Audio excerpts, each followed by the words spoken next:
مالك يا معلمي قاعد زعلان ليه كده؟ عاجبك يا عبد البط قاعد والفراخ قاعده وما بعناش حاجه النهارده.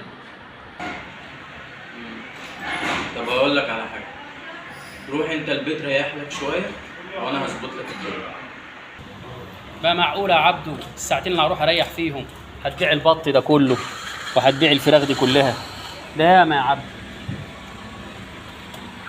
فراخ يا ما تقلقش يا معلم، انا مبروك يعني. بص اوعى. طب سلام يا عبدو، مع الف سلام.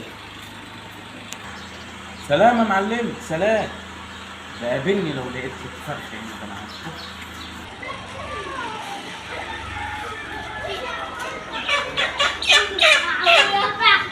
يلا ب 10 جنيه الفرخه، ب 10 جنيه البطه، يلا ب 10 جنيه، ب 10 جنيه البطه. ده انا هنقطع. يلا ب 10 جنيه، يلا ب 10 جنيه، ب 10 جنيه، مين عايز؟ يلا اتفضل ب 10 جنيه اهو. يلا مين تاني؟ مين؟ ب 10 جنيه، مين عايز ايه؟ بطه خد، هات 10 جنيه يلا.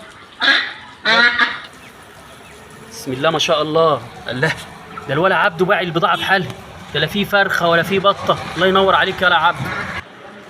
كنت مستهون بيا على فكره. شفت؟ بعت اهو الحمد لله، مفيش فرخه ولا بطه بره خالص. ايه يا عبده؟ هي دي فلوس البط والفراخ؟ ده انت بايع 50 فرخه و50 بطه يالا. ايه ده؟ ده حوالي 300 400 جنيه. يخرب بيتك يا عبده، فين بقيه الفلوس؟ مش انت قلت لي خلصوا؟ انا بعت الواحد ب 10 جنيه. انت بعت البطه ب 10 جنيه وبعت الفرخه ب 10 جنيه؟ اه هموت هموت.